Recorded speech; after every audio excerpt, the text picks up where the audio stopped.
For many people, the pandemic was the bane of their existence.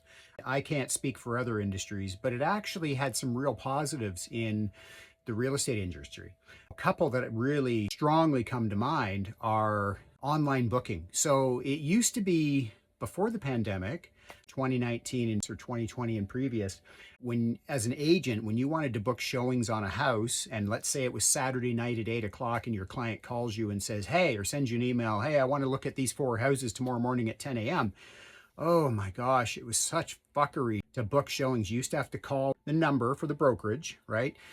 Because about half the brokerages out there, or maybe a little more than half, maybe 60%, were already doing online booking, the big brokerages, but the small little boutique brokerages weren't. And so you call, you get an after hours service.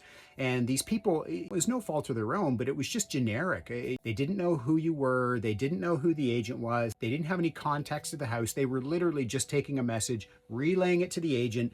And then you had to count on the listing agent getting their act together, getting this thing booked, sending you the code. Half the time you're still chasing it down in the morning at 30 minutes before the appointment. Well, one thing the pandemic did was it actually, I wouldn't say forced, but it basically forced all brokerages to go online with that. And so now all bookings are done online. I have not seen a booking that I've had to do for a brokerage that doesn't do it online through software we call Broker Bay. I haven't seen one that's not on there in ages. Well, there's actually two. There's Broker Bay and there's another one, Showing Time, I think. But I haven't seen that in years now. Every single brokerage is allowing online booking. That has been a game changer. The other one is we always used to be able to get 1 hour showing windows. And so you would always get a 1 hour showing window.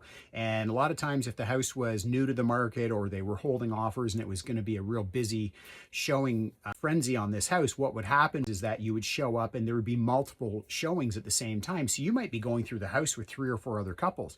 Well, one thing that the pandemic did is it actually shrunk that down. So now pretty much every listing out there, unless it's a cottage or a larger acreage property, it's only permitted to do 30-minute showings and they are not overlapped with anybody else. And so you actually get a private dedicated 30 minutes in that house. So I realized the pandemic was a bit of a shit show for a lot of people in a lot of industries, but I'll tell you, it certainly kicked the real estate industry in the ass to tighten up the lines a little bit. What's one thing that the pandemic did positive? I don't want to hear your negative shit on here, but what is one thing that you think the pandemic did as a positive? Tell me in the comments.